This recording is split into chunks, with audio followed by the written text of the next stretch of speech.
বর্তমানে আমাদের যারা মুসলমান মারা যাচ্ছে অধিকাংশই মুনাফিক হয়ে মারা যাচ্ছে।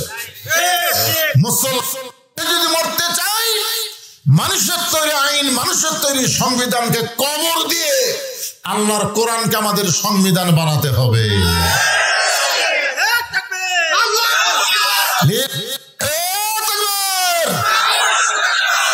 একজন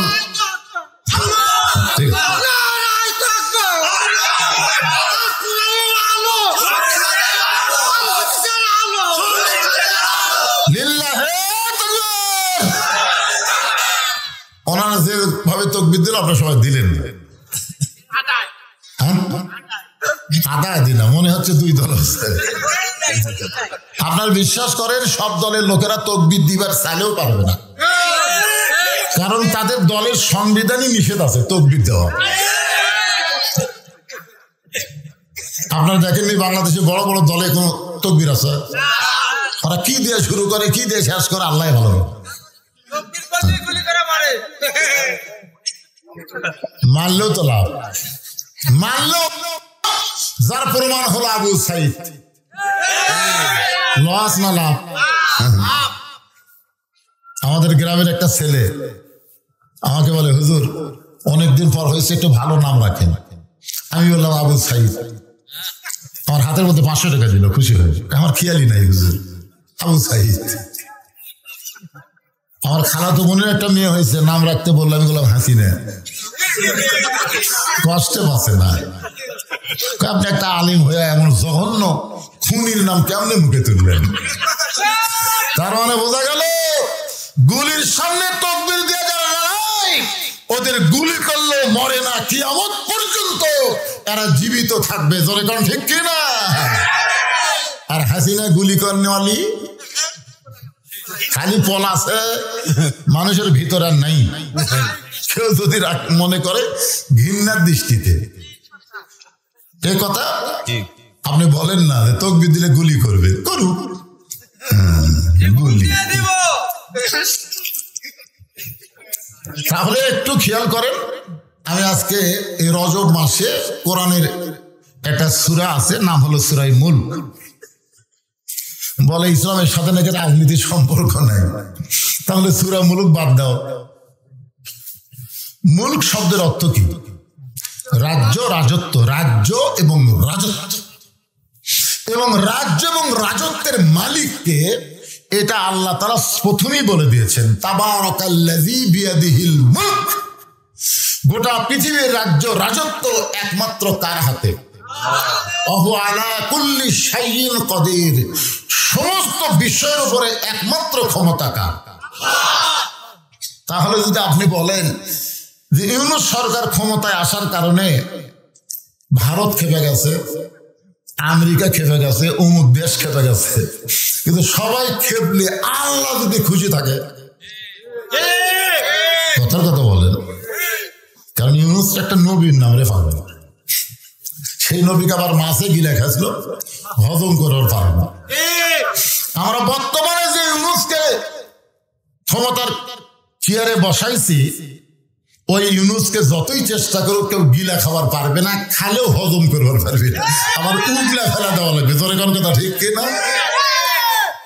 বোঝেননি মালটা কি এখন বুঝতেছেন না? ইউনূস নবীরে খাইল মাছেতে দিলিয়া, ফেরেশতা পাঠাইলেন আল্লাহ ইসমে আজম দিয়া, দমে দমে সে হরদম পড়ে সে ইসমে আজম, মাছেরই উদর হইতে বাঁচাইলা প্রাণ। সবাই বলেন আল্লাহু তুমি জাল্লি জালালুহু, শেষ করা তো যাই না গিয়ে তোমার গুণগান। আলহামদুলিল্লাহ। আল্লাযী খালাকাল মাউতা ওয়াল হায়াতা লিয়াবলুয়াকুম আইয়ুকুম আহসানু আমালান ওয়া হুয়াল আজিজুল গফুর। এখানে আল্লাহ বলতেছেন যে তোমাদের মৃত্যু এবং হায়াতকে সৃষ্টি করা হয়েছে পরীক্ষার জন্য। মরা কিন্তু লাগবেই, যত চেষ্টাই তার বাঁচা কিন্তু যাবে না, মরা লাগবেই। যেরকম কথা ঠিক কিনা? এই জন্য আগে আল্লাহ মরার কথা বলছেন, আল্লাহ যে খলাকাল মাউতা ওয়াল হায়াতা, আগে কি মরা তারপরে বাঁচা। আল্লাহ কি বোকা নাকি?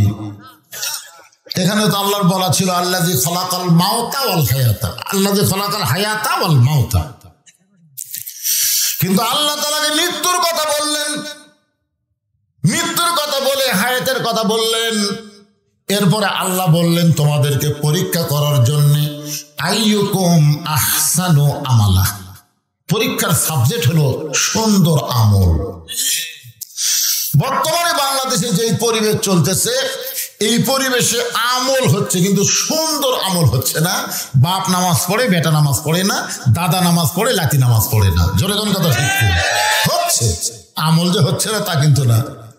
মসজিদ দোতলা করছে, জুমার দিনে মসজিদ ভর্তিছে, কিন্তু 5 ওয়াক্তে মানুষ হচ্ছে না। কি মনে করতেছেন গুরুত্ব বেশি কার, 5 ওয়াক্ত না জুমা? কেউ যদি জুমার নামাজ বাদ দেয় তাকে কাফের বলা যাবে না, কিন্তু অন্য 5 ওয়াক্ত নামাজের 1 ওয়াক্ত নামাজ, মান তারাকা সালাতু মুতাম্মিদান ফাকাত কাফার, ইচ্ছা করে 1 ওয়াক্ত নামাজ যে বাদ দিবে সে অবশ্যই কাফের হয়ে যাবে। চিন্তা করে দেখেন, আমল যে হচ্ছে না তা কিন্তু না, কিন্তু সুন্দর আমল হচ্ছে না। এখানে আল্লাহ বলতেছেন আহসানু আমালা, আবার অন্য জায়গায় আল্লাহ বলেছেন ও আমিলুস সলিহা। ও আমিলুস সলিহা মানে নেক আমল। বাপ পড়ে, বেটা পড়ে না, বাপ মনে মনে চিন্তা করে আমি জান্নাতে যাব, আমি তো পড়তেছি। কিন্তু কোরআন বলতেছে কো আনফুসাকুম আহলিকুম নারা, জাহান্নামের আগুন থেকে যদি বাঁচতে চাও তুমি একলা বাপ বাঁচলে হবে না, তোমার আহাল পরিবারকে নিয়ে বাঁচালা কেনা। তাহলে সুন্দর আমল যদি আমরা করতে চাই, সুন্দর একটা পরিবেশ লাগবে। সুন্দর একটা পরিবেশ যদি তৈরি করতে চাই, সুন্দর একটা সমাজ লাগবে। সুন্দর একটা সমাজ যদি তৈরি করতে, সুন্দর একটা রাষ্ট্র লাগবে। সুন্দর একটা রাষ্ট্র যদি তৈরি করতে চাই, তাহলে সুন্দর একটা সংবিধান লাগবে, যার নাম হলো আল্লাহর কোরআন। ফানুনাজ্জিলু মিনাল কোরআনি মা হুয়া শিফাউ ওয়া রাহমাতুল লিল মুমিনিন। এই আয়াতের বাংলা অর্থ কি? এর বাংলা অর্থ হলো সব সমস্যার সমাধান দিতে পারে আল কোরআন। এই স্লোগান দিয়ে কিন্তু তাফসীর শোনা শুরু হবে। একটু সাইজ মতো সবাই দিবেন। যাদের কোরআনের উপর বিশ্বাস আছে তারা দিবেন, যাদের নাই দিয়েন না। বিশ্বাস আছে আপনাদের? তাহলে আমি যেই বলবো সব সমস্যার সমাধান, আপনারা বলবেন দিতে পারে আল কোরআন। সব সমস্যার সমাধান আল কোরআনের আলো।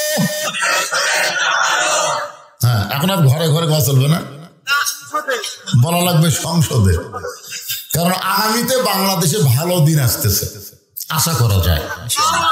যেভাবে আপনারা হাত তুললেন, আমি তো একটা লোকের হাত নিচু দেখলাম না, আমি খুব খেয়াল করে দেখলাম না, সবাই হাত তুলছে। কারণ আপনারা আওয়ামী লীগ করেন আর বিএনপি করেন আর যে দলই করেন, জাতীয় পার্টি জামাত যেটাই করেন, কোরআনের মাহফিলে যখন আইছেন তখন আপনারা আর ভিন্ন দল নাই, সবাই এক দল হয়ে গেছেন। মসজিদের মধ্যে যখন মানুষ নামাজ পড়তে ঢোকে, আওয়ামী লীগ বিএনপি জাতীয় পার্টি জামাত যে দলের লোকেরা ঢুকুক না কেন, আপনার বলেন তো প্রত্যেকটা দলের জন্য কি আলাদা কাতার হয় না সব দল এক কাতারে দাঁড়ায়? আমি নিজের চোখে দেখছি ভাই, নিজের চোখে দেখছি। ডান পাশে আওয়ামী লীগ, বাম পাশে বিএনপি, মাঝখানে জামাত। আওয়ামী লীগ চারে গোল সামনে গেছে, জামাত দিলাম টান দিয়ে বলতে যে কে ভাই কাতার দেখো ভাই, গোড়ালির সাথে গোড়ালি মিল করো। বিএনপি যদি পিছনে থাকে পিঠে ঠেলা দেখায় ভাই পায়ের গোড়ালির সাথে গোড়ালি মিল করো ভাই।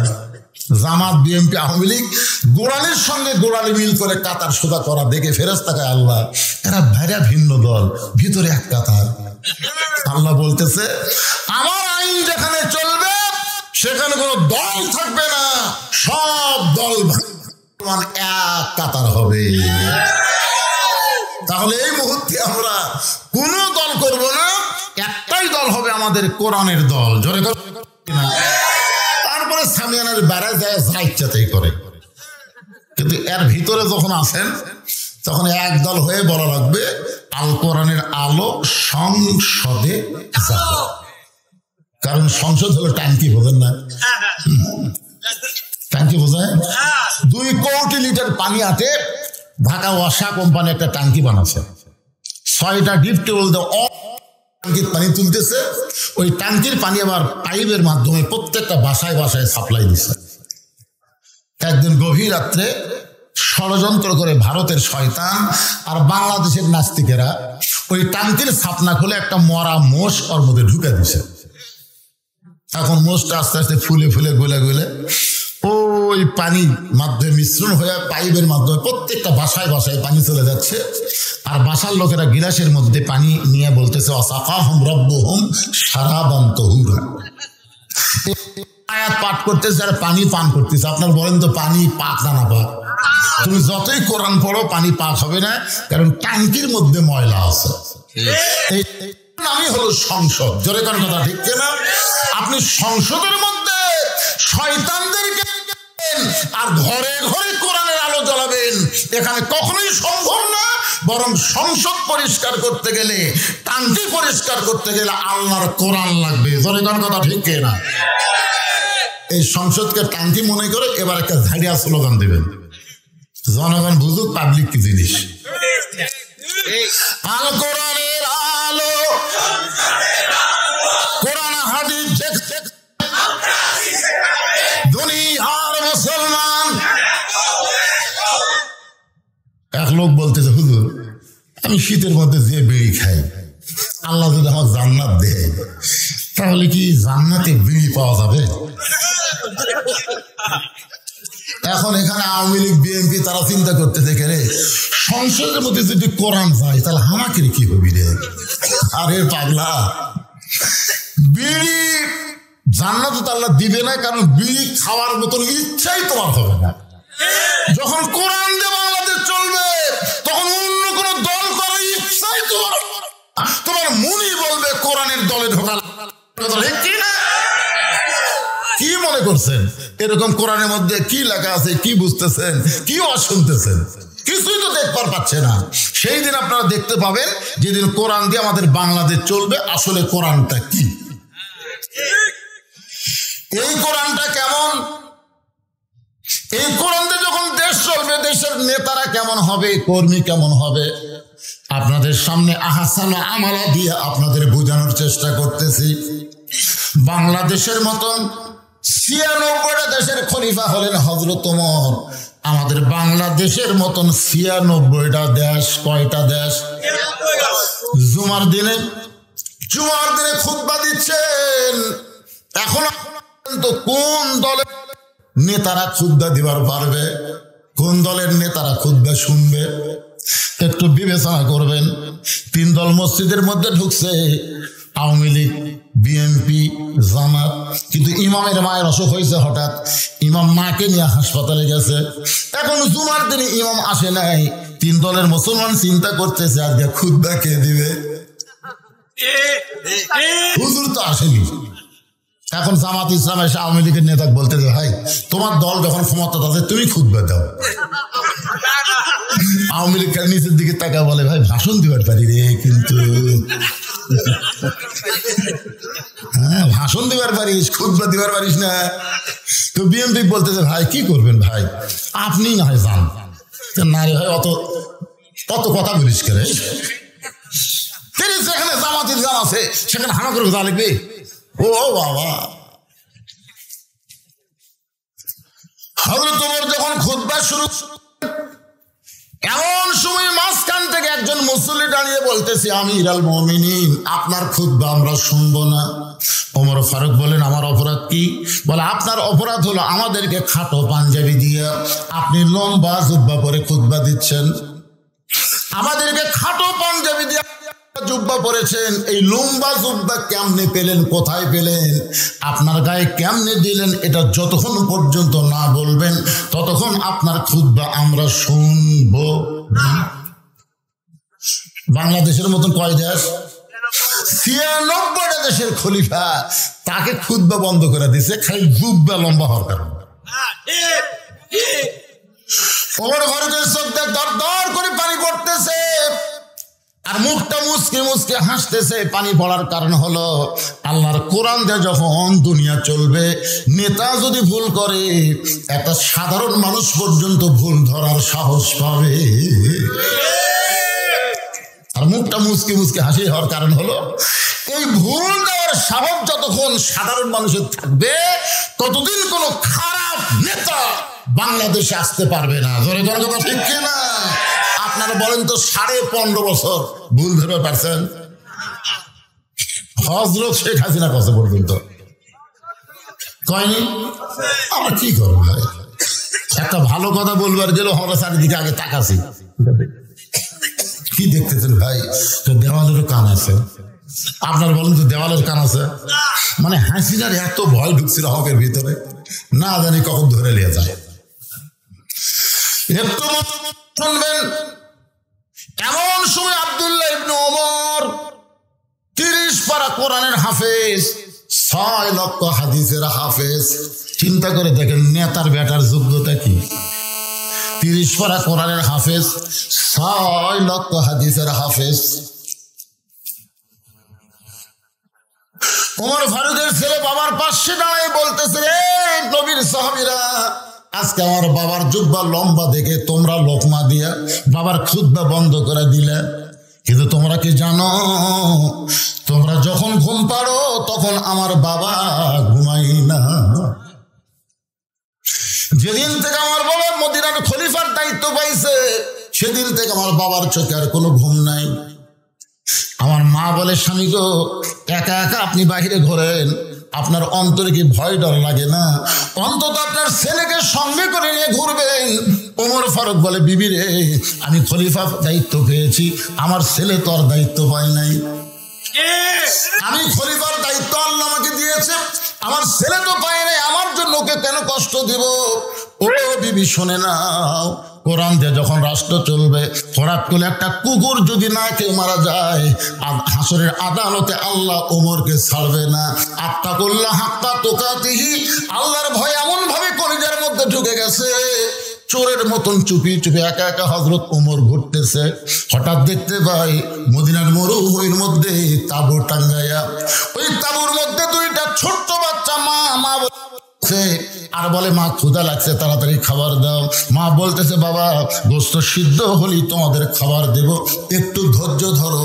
ইন্নাল্লাহা মা'আস সাবিরিন।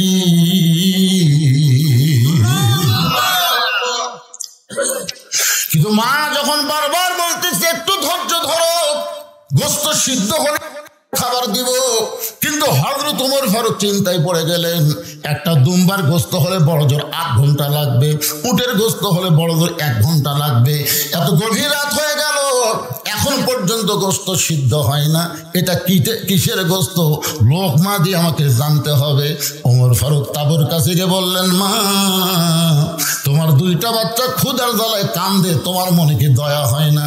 এখন পর্যন্ত তোমার গোস্ত সিদ্ধ হয় না, তুমি এমন কি গোস্ত সিদ্ধ করতেছ? মেয়েটা বলে, পথিক, আমার বাড়ি হলো ইয়ামিন দেশে। আমি শুনতে পাইলাম মদিনার খলিফা ওমর অত্যন্ত ভালো মানুষ। আমার বাচ্চাকে নিয়ে বিকেলবেলা ওমরের দরবারে ঢুকতে চাইছিলাম, কিন্তু এত মানুষের ভিড়, আমি মহিলা বাচ্চা 2টাকে নিয়ে ঢুকতে পারি নাই। নিয়ত করেছি আগামীকাল সকালবেলা ওমরের দরবারে আমার 2টা এতিম বাচ্চাকে নিয়ে হাজির হব। এই সকালবেলা নিয়ত করে রাতের বেলা এই মরুভূমির মধ্যে আমার দুইটা বাচ্চাকে বুকের মধ্যে আমি ঘুমাতে চাই, কিন্তু আমার বাচ্চা দুইটার এত খিদা লাগছে, খালি বারবার খাওয়ার জন্য কাঁদতেছে। আমি এখন মা কি করব? সান্ত্বনা দেওয়ার জন্য পাতিলে পাতের পাথর দিয়া, পানি আর পাথর দিয়া নিচে আগুন জ্বালায় বলতেছে, বাবা গোস্ত সিদ্ধ হলেই তোমাদের খাবার দেব। আর বলতেছি ধৈর্য ধরো। এই ধৈর্য ধরতে ধরতে আমার দুইটা বাচ্চা হয়তো ঘুমায় যাবে, কিন্তু এত খিদা বেশি, আমার দুইটা বাচ্চা ঘুমাবার পারতেছে না।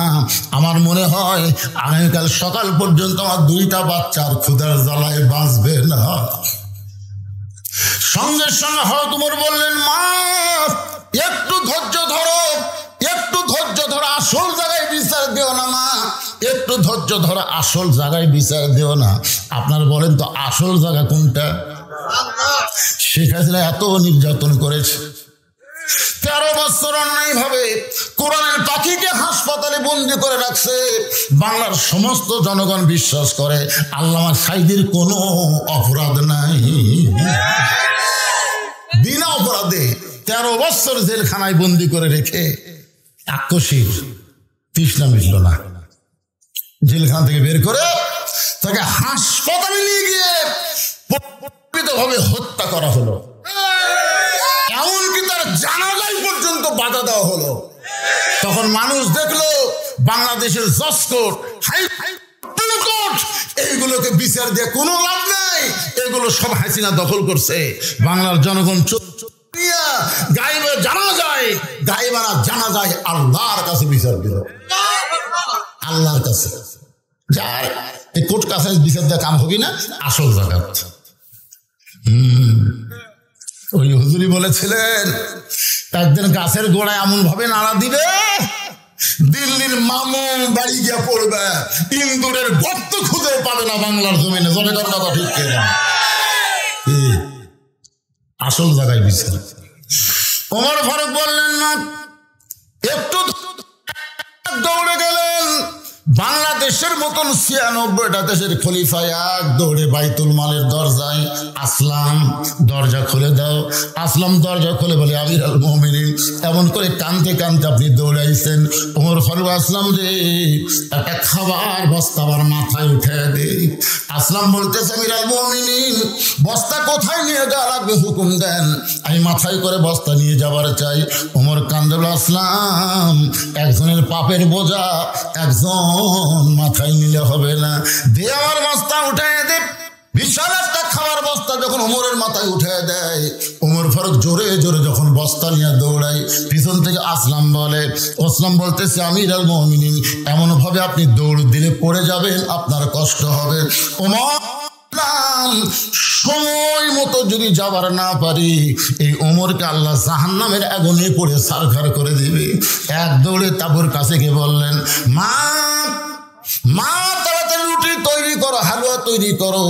মহিলা রুটি আর হালুয়া তৈরি করে ওমরের হাতে যখন দেয়, ওমর দুইটা বাচ্চাকে উরাতের উপরে নিয়ে রুটি ছিঁড়ে হালুয়া দিয়ে যখন মুখে তুলে দেয়, বাচ্চা দুইটা তাকায় ফেল ফেল করে দেখে ওমরের চোখ দর দর করে পানি পড়তেছে। চোখের পানি মুছে দিয়ে বলে, কে গো এই গভীর রাত্রে বাবার দরদ নিয়ে আমাদেরকে এমন ভাবে রুটি হালুয়া খাও? তুমি কে গো? তোমার কি পরিচয়? তোমার মতন ভালো মানুষ এই দুনিয়াতে আর কেউ নাই।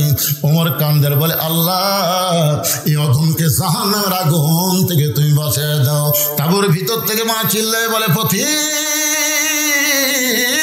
ভালো মানুষের গল্প, কিন্তু মানুষ এমন ভালো হয় কোনোদিন কল্পনা করি নাই। প্রতীকরে আল্লাহ ওমরকে মদিনার খলিফা না বানায়া তোমাকে যদি মদিনার খলিফা বানাইতো, তাহলে মদিনা যেন আল্লাহর জান্নাত হয়ে যেত। আব্দুল্লাহ বলতেছে, সাহাবীরা তোমরা শুধু রাতের বেলা ঘুম পাও, আর আমার বাবা একা একা ঘুম পাবে। তোমরা জানো এই জুব্বা লম্বা হওয়ার কারণ? সবাই যখন ঘুমাইছিল তখন আমার বাবা চোরের মতন চুপি চুপি আমার দরজায় গিয়ে ডাক দিল, আব্দুল্লাহ আব্দুল্লাহ রে। আমি দরজা খুলে দেখি বাবার হাতে একটা পাঞ্জাবি। আমি খুশি হয়ে বললাম, বাবা বাইতুল মাল থেকে আমার একটা পাঞ্জাবি দিল, আপনি গভীর রাত্রে আর একটা দিবে রাইছেন। নেতার বেটার ভাগ্য ভালো, ডবল পাই। কি ভাই কথা কর না? আমাদের বাংলাদেশের নেতাকে ব্যাটার মোশন দেখছেন? হায় হায় রে, সামান্য একটা ওয়ার্ড লেভেলের নেতা। আগে চলাচ্ছিল অটো ভ্যান, এখন চলে R15। এত মোশন। আর বাংলাদেশের মতন 96টা দেশের খলিফা, সন্তান বলতেছে বাইতুল মাল থেকে আমার একটা দিছে আর একটা দিবে রাইছেন। সঙ্গে সঙ্গে ওমর ফারুক আল্লাহর কোরআন থেকে তেলাওয়াত করলেন, ইন্নাল্লাহা ইয়ামুরুকুম আন তুআদ্দুল আমানাতি ইলা আহলিহা ওয়া ইযা হাকামতুম বাইনান নাস আন তাহকুমু বিল আদল। আল্লাহু আকবার। আব্দুল্লাহ, তুমি কেমনে মনে করলে একটা পাঞ্জাবি পাথর একটা দিবারাইছি এইটা আমার ভাগে পড়েছে? বাবা, আমি গাড়িতে দেখলাম এত ছোট পাঞ্জাবি পরে আমি আগামীকাল খুতবা কেমনে দেব? তোমার কাছে আইছি, তোমার কাপড়টুকু একটু আমাকে দান করে দাও। আমি আব্দুল্লাহ আমার কাপড় বাবাকে দান করার পর বাবা যখন 2টা কাপড় নিয়ে যায়, আমি পিছনে পিছনে রওনা দিলাম। বাবা ঘরের মধ্যে ঢুকে তার পাঞ্জাবি আমার পাঞ্জাবি একত্র করে লম্বা জুব্বা বানায় এখন খুতবা দিচ্ছে। এখন বলো খুতবা শোনা যায় কিনা যায়? সমস্ত সাহাবীরা চিল্লায় বলে, আল্লাহর কোরআন দিয়ে যখন রাষ্ট্র চলবে, এমন ভালো মানুষকে মুসলমান নেতা হিসাবে পেয়ে, তাহলে এই কোরআন দিয়ে বাংলাদেশ চলুক, এটাকে আপনারা চান? তাহলে নেতা ভালো পাবেন। এখন নেতা যদি ভালো পান, কর্মী কেমন হবে? কর্মী কেমন ভালো হবে? এটা আজকে পুরুষ কর্মীদের আমি ওয়াজ করবো না, আমি একটা নারী কর্মীর জীবনে তুলে ধরবো। কারণ অনেক মা এসেছে, তাদের বসার জায়গা হচ্ছে না। আর এই জন্যই নারী কর্মীর কথা বলবো, কারণ নারীরা যদি ভালো হয়ে যায় তাহলে বাংলাদেশে আর সিজার থাকবে না। জোরে করার কথা ঠিক কিনা? আর সিজার করা বাচ্চা মানে অস্থির। আমরা উপরে যেগুলো বসে আছি সবগুলো নর্মাল হয়। নর্মাল বুঝেন, বাচ্চা হওয়ার টাইমই বাচ্চা হয়। আর সিজার করা মানে টাইম না হতে কাটে বার করে দেখি ঘুমই ভাঙে। আপনারা বলেন তো এটা কোন মা যে মা সিজার করে? কি বলবো প্রসবের কথা, মা বিনে সেই ব্যথা কেউ তো বুঝিবে না। মাজন ঠেকিয়া সন্তানের দায়, অকালে মা মারা যায়, কেন সে মায়ের ভক্তি করবা না? মায়ের পায়ের তলে জান্নাত, জোরে কোন ঠিক কিনা? কোন মায়ের সিজার করা? আমার মায়ের আছে অনেক। ইসলামে একটা নারী কর্মী কেমন হয়, একটা নারী কেমন হওয়া দরকার। আজকে বাংলাদেশের মাদেরকে ভালো হলে আমরা ভালো বাচ্চা পাবো। আর ভালো বাচ্চা পাইলে আগামীতে বলা লাগবে না, এরা নিজেরাই কোরআনের কর্মী হবে। জোরে কারো কথা ঠিক কিনা? এখন তো সব ব্যাস এই ব্যাস, এই ব্যাস সাইজগুলো সাইজ করা খুব কঠিন। সেই জন্য একটা মা যদি ভালো হয়, সন্তান আল্লাহর ওলি হয়। সবাই একটু জিকির করেন ভাইজান। আমার একটু ডায়াবেটিস তো, মুখটা শুকে বেশি যাচ্ছে। জি হ্যাঁ, একটু জিকির করে। একটু পানি, পানি, চা, চা না, চা আমি খাই না, ওদের পানি খাই। জি সবাই একটু জিকির করেন, লা ইলাহা ইল্লাল্লাহ, লা ইলাহা ইল্লাল্লাহ, লা ইলাহা ইল্লাল্লাহ। মহব্বত আল্লাহর জিকির করতে কি রে? আপনারা যে জিকির করতেছেন এটা কি দয়াল বাবার জিকির? এটা কার জিকির কোন? আরো জোরে বলেন। আল্লাহর নবী বলেছেন, কোন ব্যক্তি যদি সারা জীবন পাপ করে আর মরার সময় এই জিকির করতে করতে যদি মারা যায়, শুধু জবানে জিকির জারি থাকার কারণে আল্লাহ তার জীবনের সব গুনাহ মাফ করে দেয়। এই জিকিরকে বলা হয় আফজালুজ জিকির, লা ইলাহা ইল্লাল্লাহ। এই জন্য এই জিকির আমার মৃত্যুর সময় জবানে জারি থাকে। আমরা চাই না? চাই কি চাই না? এই জন্য সকলে জিকির করেন, লা ইলাহা ইল্লাল্লাহ, লা ইলাহা ইল্লাল্লাহ, লা ইলাহা ইল্লাল্লাহু মুহাম্মাদুর রাসূলুল্লাহ। সকলে বলি সাল্লাল্লাহু আলাইহি ওয়াসাল্লাম। হযরত ওমর বাংলাদেশের মতন 96টা দেশের খলিফা, নেতা ভালো হলেন, কিন্তু কর্মী কেমন নিজের চোখে দেখার জন্যে চোরের মতন চুপি চুপি একা একাই দিনের বেলা ঘুরতেছেন।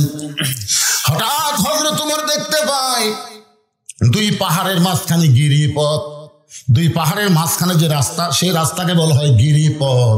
ওই গিরিপথের ভিতর দিয়ে একটা সুন্দরী মেয়ে ধীর গতিতে হেঁটে হেঁটে চলতেছে।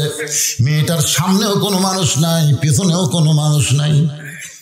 ওমর ফারুক মেয়েটার দিকে তাকিয়ে বললেন আলহামদুলিল্লাহ। ওমর ফারুক যদি আলহামদুলিল্লাহ বলে, আমাকে বলতে সমস্যা আছে? এখন আপনারা চিন্তা করতেছেন হুজুর একটা মেয়েটার দিকে তাকায়া আলহামদুলিল্লাহ কেমনি বলা যায়? আপনি কি মনে করছেন এটা পরিমণি? এটাকে রাফনিকা মান্দা না? না, কোরআনের আইন যেদিন বাংলাদেশে চালু হবে সেদিন মেয়েটা কালো হোক খাটো হোক, আল্লাহর আইন পর্দা যদি মেনে চলে, ওই মেয়েটাকেই কোরআন বলে সুন্দরী মেয়ে। তাহলে সুন্দরী মেয়ে কারা? পর্দানিশী নারী যারা। আমি যেই বলো পর্দানিশী নারী যারা, আপনার বলবেন বিশ্ব সুন্দরী তারা, বলতে পারবেন না? পর্দানিশী নারী যারা আর বেপর্দা নারী যারা, শিলা কলা তারা। আজকাল নতুন স্লোগান দেন, শিলা কলা। একই গাছের কলা, এক গামলায় শোঁচাওয়ালা আর এক গামলায় শিলা, একই গাছে। এখন কলাওয়ালা বসে আছে, খরিদ্দার যায় খালি শোঁচাওয়ালাটা বলতে ভাই কত করে কেজি রে, কত করে হালি? তো বলে ভাই একই গাছের, একই গাছের ভাই। না আমি শিলা কলা লই না। তো তুমি কি কলা শিলা খাও না? শিলাই খাই তো, আগে থেকে শিলা আছে, খালি লিভার খাবার। তুমি পাগলা ভাবছে? আমি খাওয়ার আগেও খাসে। কলালা কান ধরে বলতেছে আল্লাহর শপথ কেউ খায়নি। আরে পাগলা, তোর খালি চোখ দিয়ে দেখবার ভাবি কলার উপর ধুলা পড়ছে, মাছি পড়ছে, মশা পড়ছে, কলাতে ব্যাকটেরিয়ার জন্ম হয়েছে, ওই কলার খাওয়ার উপযুক্ত নাই। বেপর্দা নারী যারা বাংলার জমিনে শিলা কলা তারা, জোরে বলেন কথা ঠিক কিনা? আর পর্দানিশী নারী যারা বিশ্ব সুন্দরী তারা।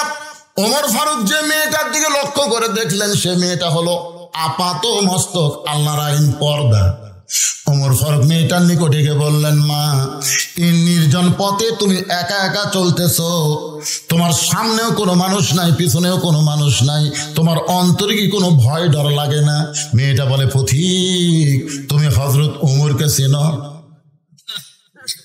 মেয়েটা হযরত ওমরকে বলতেছে, পথিক তুমি কি হযরত ওমরকে চেনো?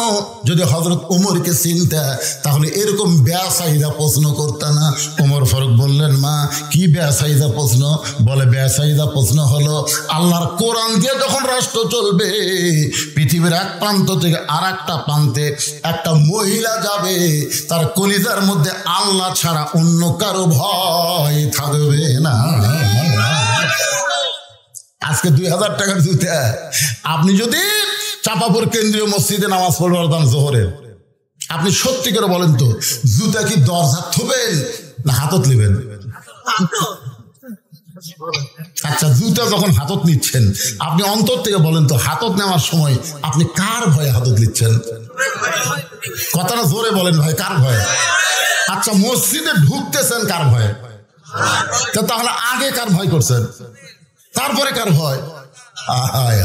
সারা জীবন নামাজ পড়লে কবুল হবে না। সারা জীবন যদি আপনি নামাজ পড়েন, আগে সুরের ভয় তারপরে আল্লাহর ভয়, এই নামাজ কোনোদিন কবুল হবে না। নামাজ কবুল করতে গেলে সুরের যে বিধান কোরআনে আছে এইটার পক্ষে আন্দোলন করা লাগবে। জোরেটার কথা রে, চোরের ভয় বাড়ি জাফানি তালা লাগাচ্ছে। আমাকে এলাকার চোরের ভয়ে ডিউটি শুরু হয়ে গেছে। আমি বললাম, কে রে ভাই এত ডিউটি কেন? কয়, হুজুর এই যে আওয়ামী লীগেরা নেতাগুলা সব পলাছে, চামচাগুলো কি করে খাবি? এখন এরা এই অকাম করতেছে, এই জন্য আমরা পহরা দিচ্ছি। বাড়ি ঘর ছাড়া, বউ চল ছাড়া, এখন রাস্তায় সব পহরা দিচ্ছে। এই জায়গাগুলো আপনার পুরা করে দেয়, ছোট ছোট বাচ্চাকে গ্যারান্টি নাই তো। যা তুই যা, ওরা বসে থাকে থাকে ঘুম ধরছ।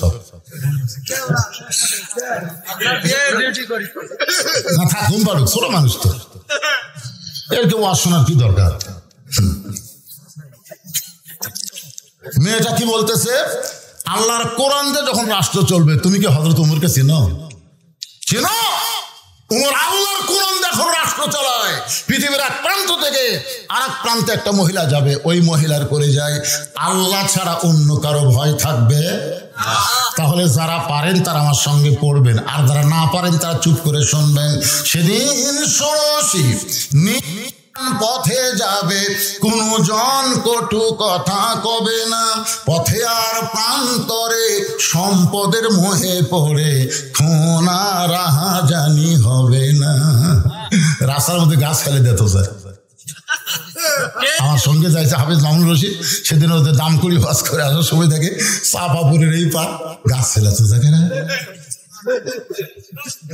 কি রাস্তা তেল তেলে হয়তো কাম হলো না, আগে ভাঙ্গায় ভালো হয়েছিল, ভাঙ্গা রাস্তার চোর নেই আর তেল তেলার চোর গাছ ফেলায়।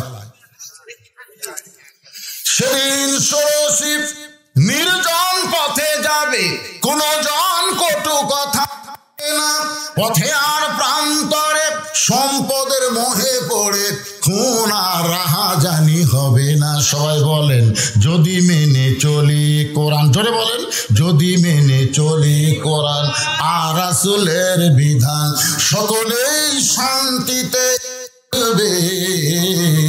বাংলার আকাশে কলেমার পতাকা যেদিন উড়বে। ওমর ফারুক বললেন মা আমি বুঝতে পারলাম, কিন্তু তুমি যে ধীর গতিতে চলতেছো, তোমার চলার সাইজ দেখে মনে হয় তোমার ভিতরে কিছু দুঃখ কাম করতেছে। মেয়েটা বলে পথিক আসলে আমি একজন দুঃখী নারী, আসলে আমি একজন দুঃখী নারী। আজকে 6 দিন হলে হযরত ওমরকে আমি খুঁজে বেড়াই, যদি হযরত ওমরকে খুঁজে পাই তখন আমার দুঃখের কথা একটু তাকে বলবার চাই। ওমর ফারুক মুচকে হাইদে বললেন মা তুমি কি পাগলি নাকি?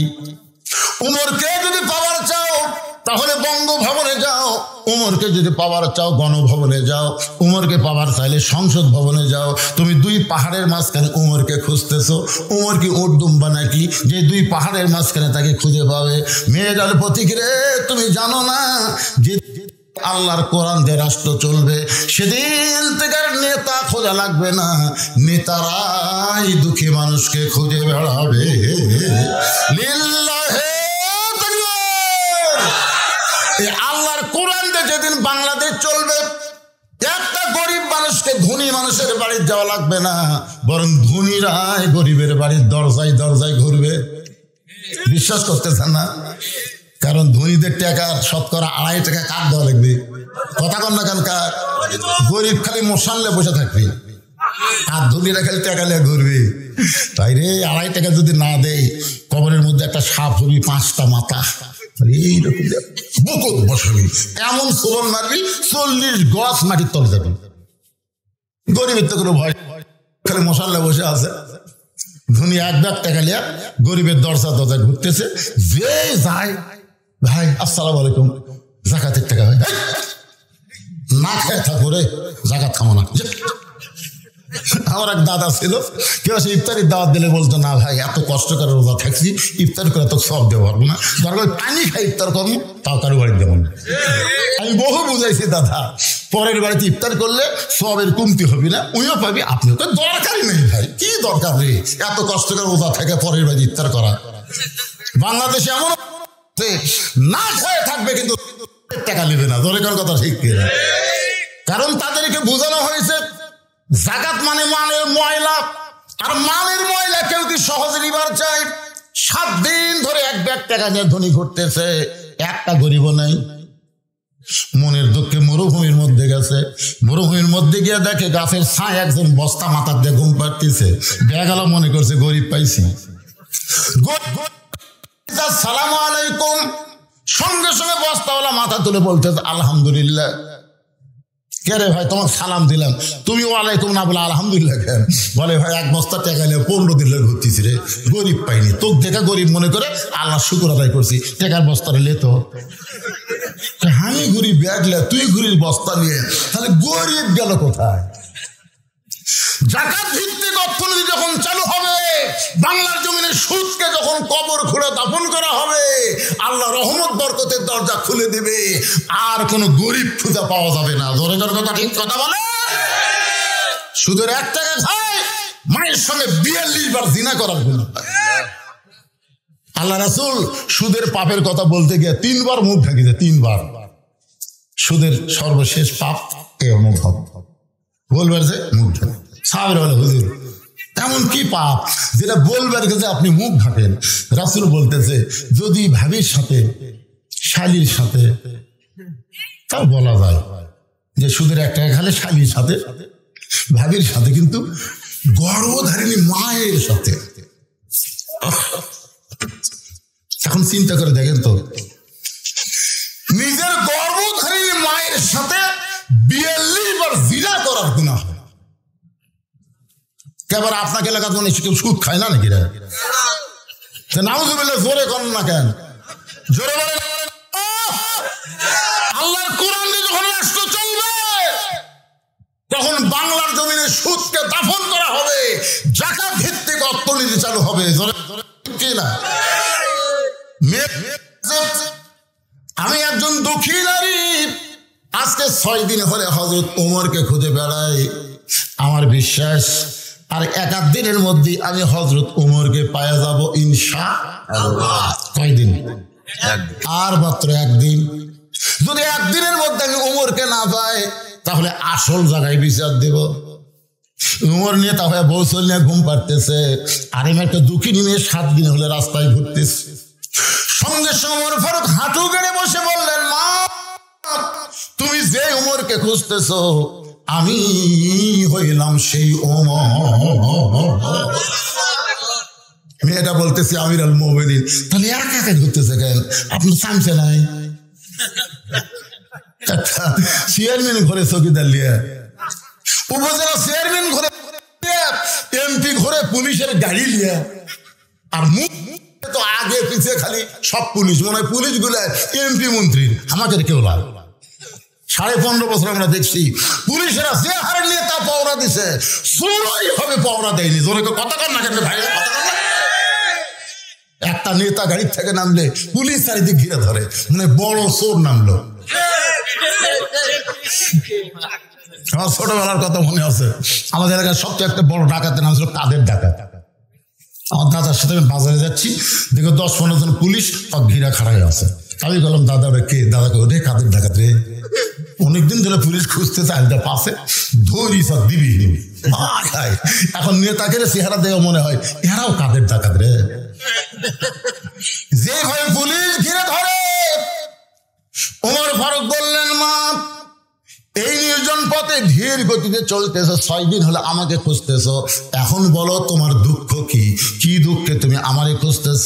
মেয়েটা বলে, আমিরুল মুমিনিন, আমার জীবনের সবচাইতে বড় দুঃখ হলো আমি 6 বছর বয়সে ঈমান গ্রহণ করছি। শুধুমাত্র ঈমান গ্রহণ করার অপরাধে 12 বছর আমাকে জালিমের জিন্দাখানায় বন্দি থাকতে হয়েছে। শুধুমাত্র ঈমান, অন্য কিছু না। ঈমানটা কি? ইকরার বিল লিসান, তাসদীক বিল জানান, আমল বিল আরকান।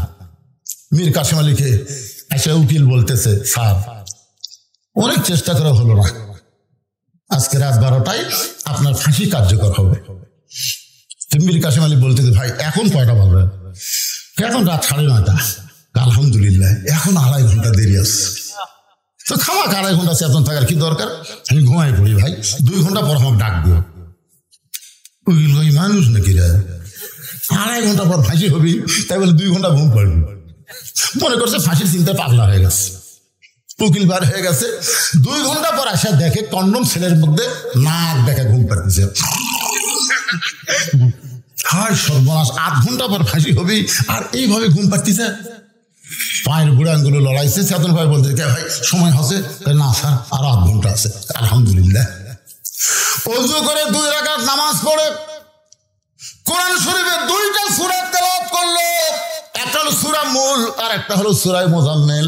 তেলাওয়াত করার পরে বলতে, ভাইজান আমার তো ভালো কাপড় চোপড় জেলের মধ্যে নাই, এখানে যে কয়টা পাঞ্জাবি আছে তার মধ্যে কোনটা তোমার ভালো লাগে একটু বাছাই করে দাও। উকিল মনে মনে কয়, পাগলা নাকি? সবচাইতে ভালো পাঞ্জাবিটা বাছাই করে যখন দেয়, ওই পাঞ্জাবি গায়ে দিয়ে বলতে, ভাইজান এটা আতর সুরমা লাগায় মাথার চুল হাঁচড়াই, দেখো তো আমার তো সামনে আয়না নাই, তুমি বলো তো আমার চুলটা ঠিক মতো হাঁচড়া হলো কিনা। উকিল বলছে, স্যার আপনার ফাঁসি হবে। একটা ফাঁসির কথা বলে মীর কাসিম আলী মুসকে মুসকে হাসার বলে, ঘুমের মধ্যে আল্লাহ পাক আমাকে ফয়সালা করে দিয়েছে, ফাঁসির মাধ্যমে 8টা জান্নাত আমাকে বরণ করে নিবে। এই মীর আপনারা চিনেন, এই হলো বাংলাদেশ ইবনে সিনার প্রতিষ্ঠাতা, ইসলামী ব্যাংকের প্রতিষ্ঠাতা মীর কাসিম আলী জামাতের একজন নেতা ছিলেন। বাজান, তারা রাষ্ট্রপতির কাছে বাঁচার দরখাস্ত কোনোদিন করে নাই, কারণ তারা জানে অন্যায় ফাঁসি দেওয়া হয় সে কোনোদিন মরবে না। আল্লাহ কোরআনে বলেছেন ওয়ালা তাকুলু, এই কয়েকটা ছাত্র সামনের পরিবেশ নষ্ট করে দিলে, কয়টা ছাত্র।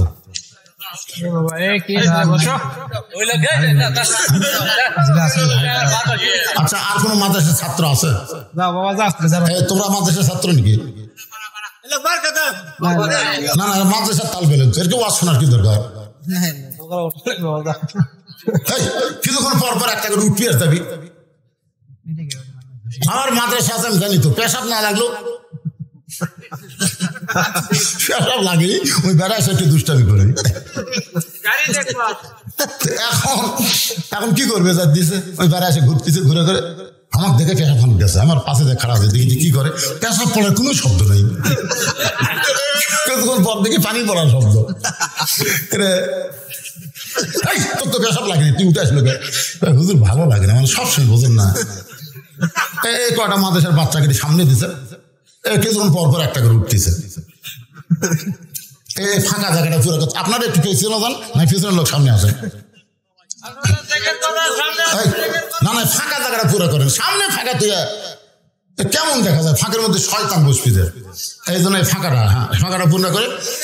আর কোনো মাদ্রাসার ছাত্র আছে দেখেন তো, আর কেউ আছে নাকি?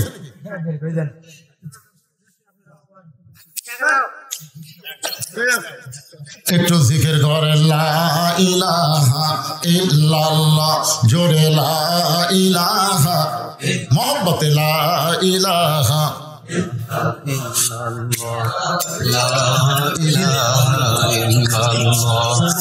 লা ইলাহা ইল্লাল্লাহু মুহাম্মাদুর রাসূলুল্লাহ সাল্লাল্লাহু আলাইহি সাল্লাম।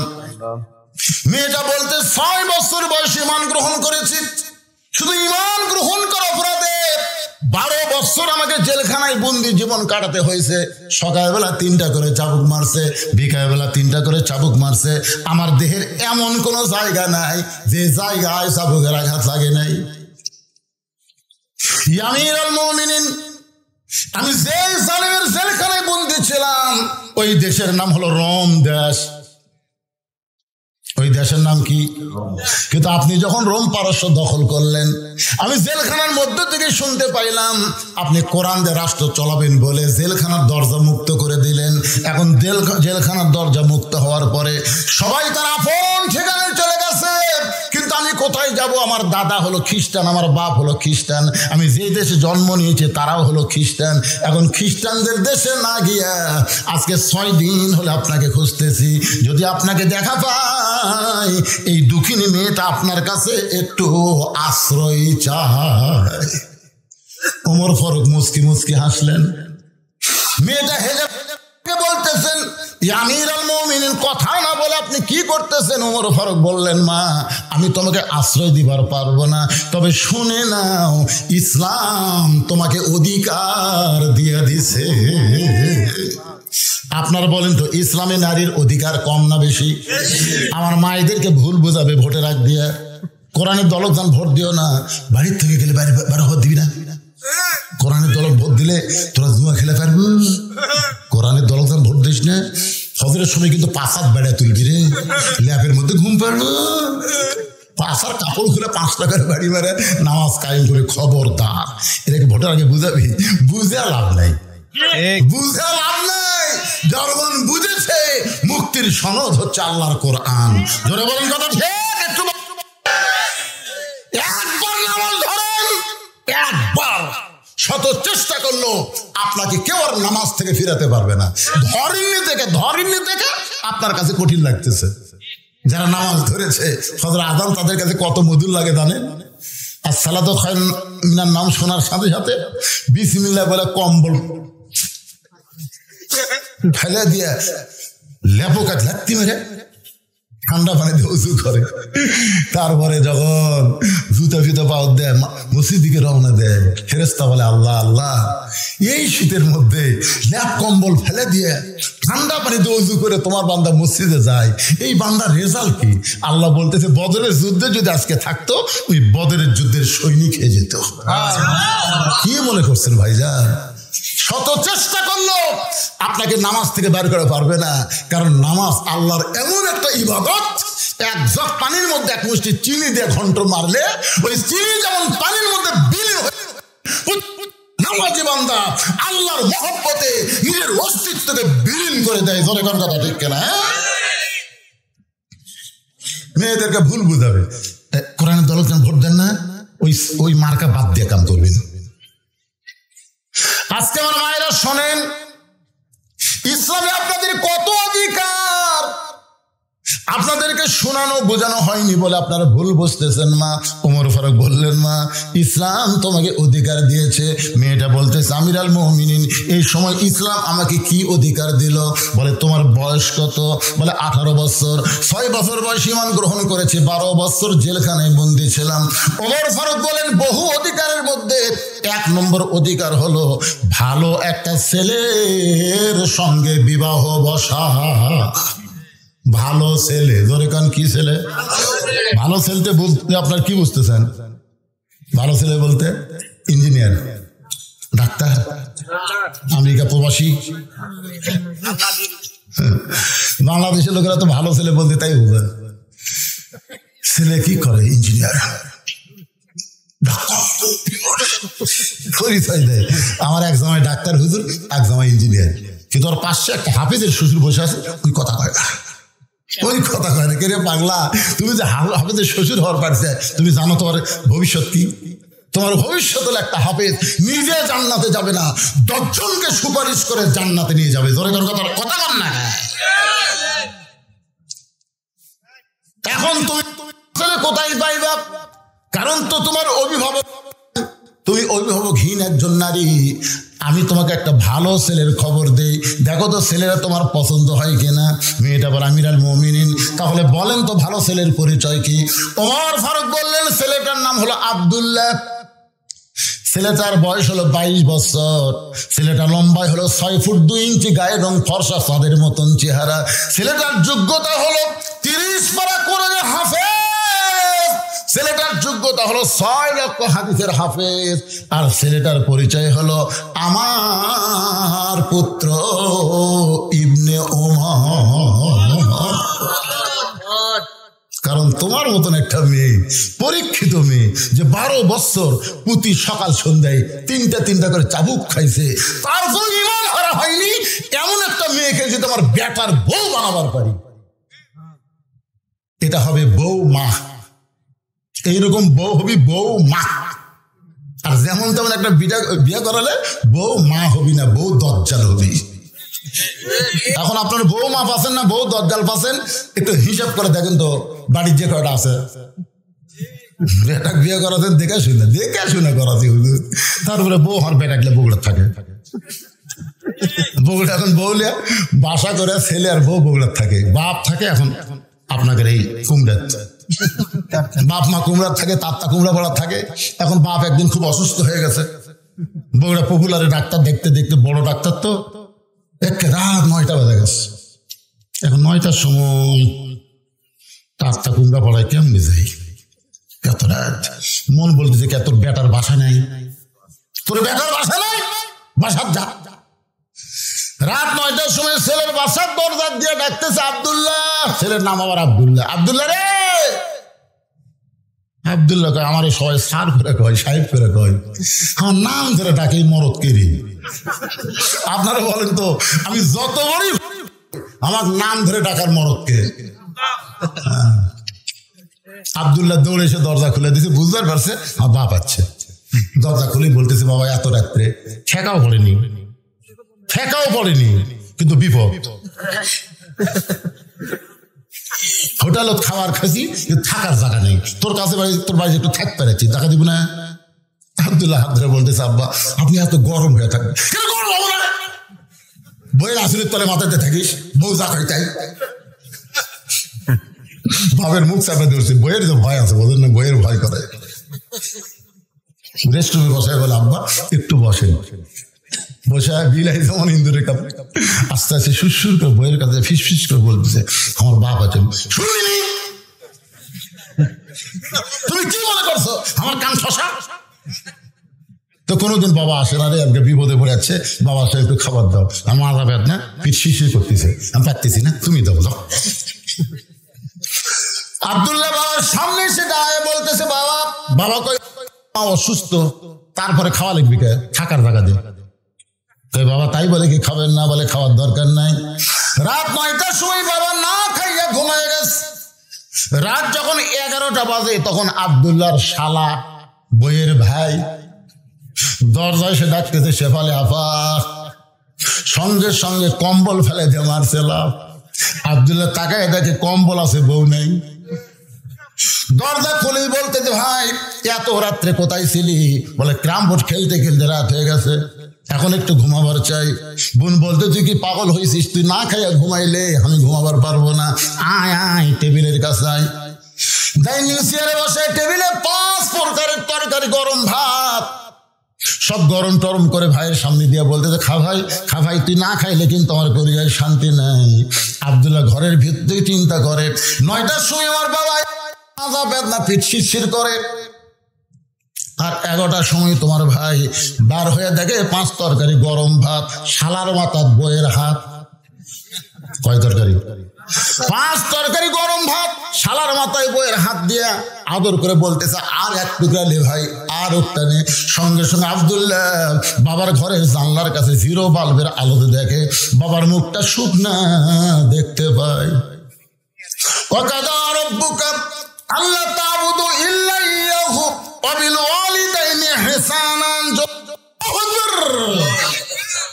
আল্লাহর ইবাদতের পর 2 নম্বর দায়িত্ব হলো বাপ মার প্রতি ইহসান কর, দয়া কর।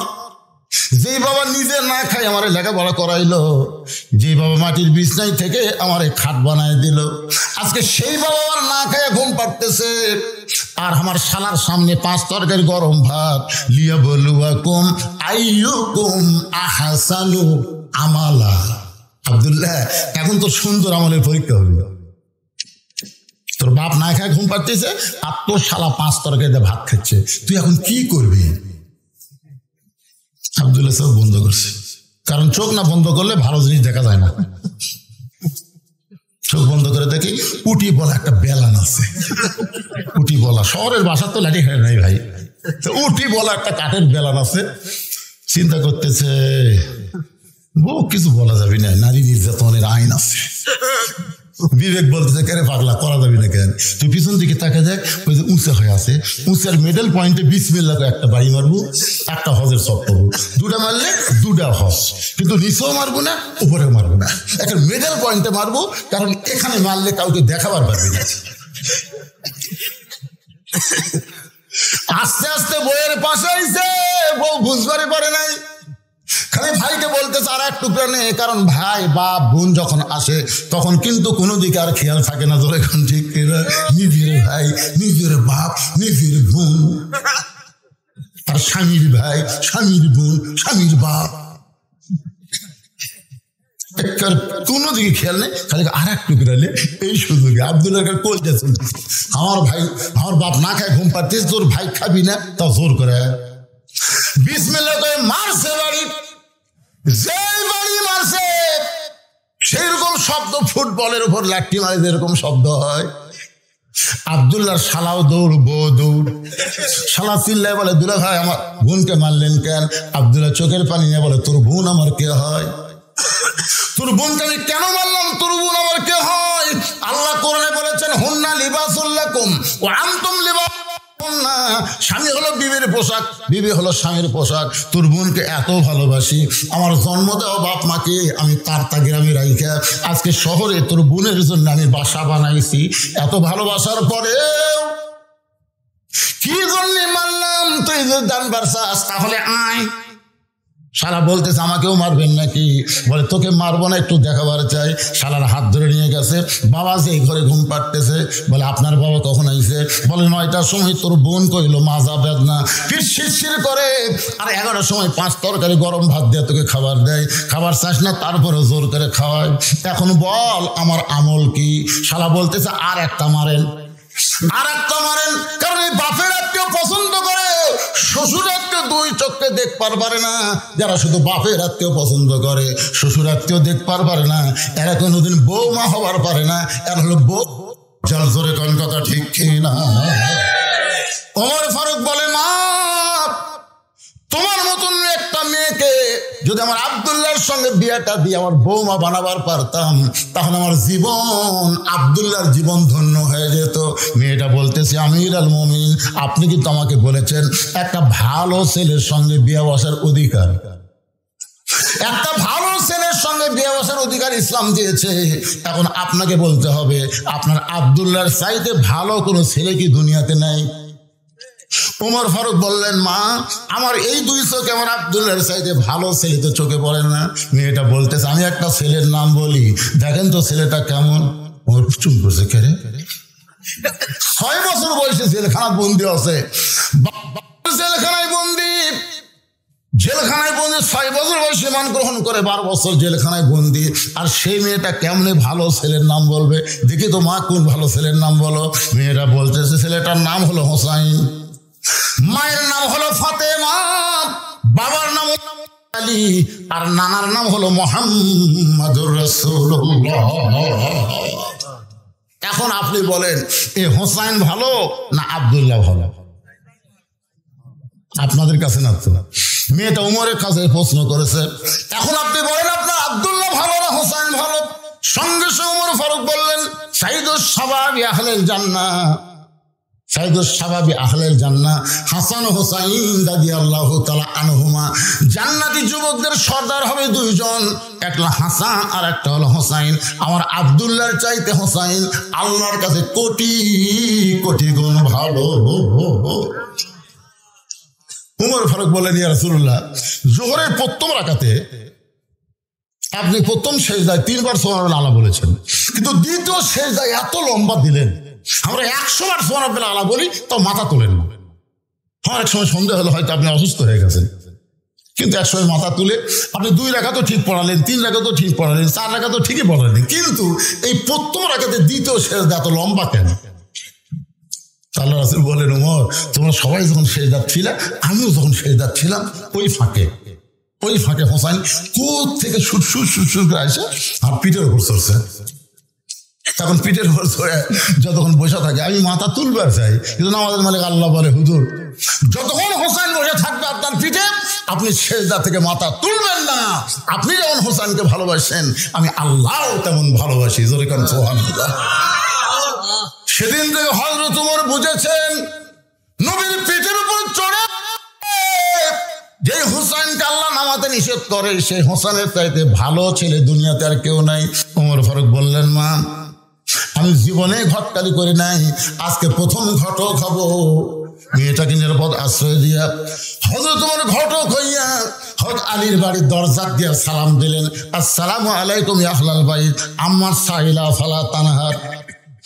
হযরত আলী ঘরের মধ্য থেকে চমকে গেলেন, যে ব্যক্তি সালাম নিশ্চয় হযরত ওমর হবে, কিন্তু যে আয়াতে কারিমা তেলাওয়াত করলো সে আয়াতটা হলো আম্মা সাইলা ফালা তানহার, সাইল কারীকে কোনো অবস্থায় ফিরানো যাবে না। ওসমান গনিকে একদিন আল্লাহ নবী ডাক দেন, ওসমান আল্লাহ তোমাকে অনেক সম্পদের মালিক বানা দিয়েছে। ওসমান গনি বলে ইয়া রাসূলুল্লাহ কত সম্পদ, আমি আপাতত হিসাব দেওয়ার পারবো না, তবে একটা হিসাব আছে, সেটা হলো আমার যতগুলো গুদাম আছে এই গুদামের তালা লাগানোর পরে যে চাবি, এই চাবি টানতে যায় একটা উট হিমশিম খায়। তাহলে চিন্তা করে দেখেন কতগুলো গুদামের তালা লাগাছে, এই তালার চাবি একটা উটের পিঠের উপর দিলে সেই উট হিমশিম খায় যায়। তখন রাসূল বলতেছে আল্লাহ যদি সব সম্পদ তোমার কাছে ফেরত চায়, যদি ওসমান আমার সম্পদ আমার ফেরত দাও, তখন কি করবা?